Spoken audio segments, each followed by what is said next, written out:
G'day world, Chris Hogan coming to you live from Chancellor State College here on the Sunshine Coast. And I'm here with Mark Paddenburg from the Innovation Centre and also Simon Richards, who's a teacher here at Chancellor, and Ian Mason, who's an entrepreneur, I guess, on residence for today.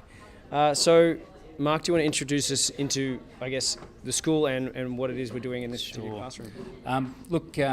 Chancellor State College got on the roadmap internationally for robotics international competitions a few years ago, and last year beat 60 other teams. So we've been doing a little bit of mentoring with the Robo Kings and Robo Gems. Just so impressed with the work that Simon and Audrey and the whole school are doing in terms of creating that enthusiasm and spark, not just around robotics, but the whole STEAM, science, technology, engineering and arts and maths. So well done. But look, let Simon and Ian tell the story, because it's a story more schools should know, and I know the students and parents are very proud of. So, well very good. Simon? Right, well, yeah, we're very proud of our teams. Behind us you can see that we've got Year 10s working on the First Tech Challenge robot. We'll do some close-ups of them in a minute. They'll be able to talk to you about what they've done. We're up here at secondary college. My boys and girls start with me in Year 7, and they work through 3 years of the First Lego League robotics competition, which is the biggest STEM competition in the world. 32,000 teams every year, 250,000 students, 144 countries. And we had a go at that, and we won the Australian champs, and we went to Arkansas last year and came first. And we won the Australian champs 6 months ago, went to Houston against 6,000 teams and came 15th in that one. So overall we're holding a top 10 ranking in the world for robotics in an up-and-coming field. That's fantastic, top 10. Fantastic. Yeah. And so Ian, what are you doing here today? Well, I just think it's absolutely fantastic. There's 80 kids that give up their lunch times and any other part of the day that they can spare to come along and learn how to build robots. And as we've heard, it takes them all the way around the world in some instances. But moreover, it's the kind of skills and the sort of passion, determination they've got to actually learn something new and exciting outside of what they're supposed to at school that I think is really interesting.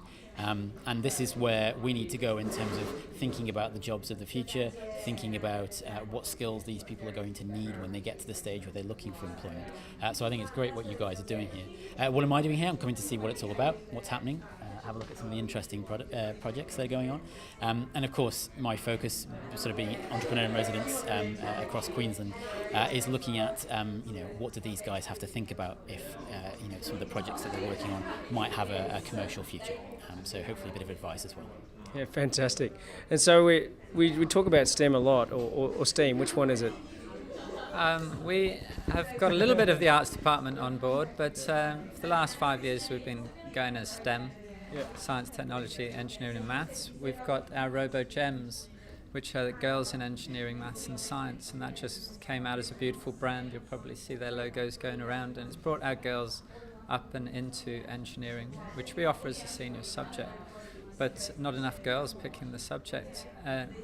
We've opened at primary school robotics clubs, so we've got 70 in there and lots of girls, but the drop-off rate when they go from primary to secondary is what we're targeting at the moment. So we're travelling around the region with our Robo Gems, with the kit, getting girls on board, and we've increased our numbers. We've got 30 girls when no girls were programming or building robots at all. Fantastic. So I think we'll get around and have a look at some of the kit, hey? That's right. Yep, let's do that. While we're still on camera, we've got a bit of time. So do you want to explain this one for us, Simon?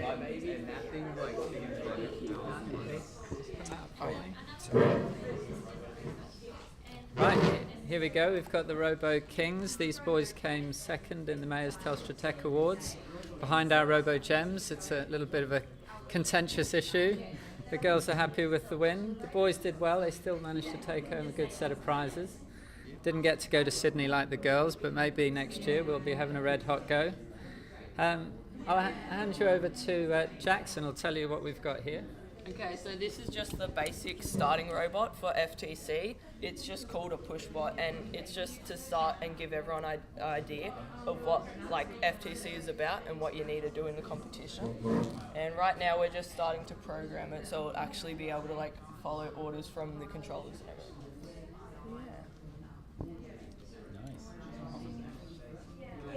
So which bits of this can move then? How does it work? So only the wheels and this arm right now can move at the moment, and so it's basically just all connected. So that's the arm connected to a motor there, and then the two wheels are on separate motors so it can turn. Yep. And these wheels here, they're Omni wheels, so Yep. they can go sideways as well as forward and backwards. Nice. And we've also got two servos mounted on the end here. Yep. They're not functional yet, but the idea is you attach two pieces there and they act as a claw, so you'd be able to manipulate objects as well. So what kind of things are you going to program it to do then? Pick things up, obviously, if you can. Yeah, it's mainly just to give us an idea of how the software and the hardware works, Yep. and then from this we can expand to hopefully something of that caliber. I'll just cut it there, and we'll go on to the next one in just a second, guys. Be back soon.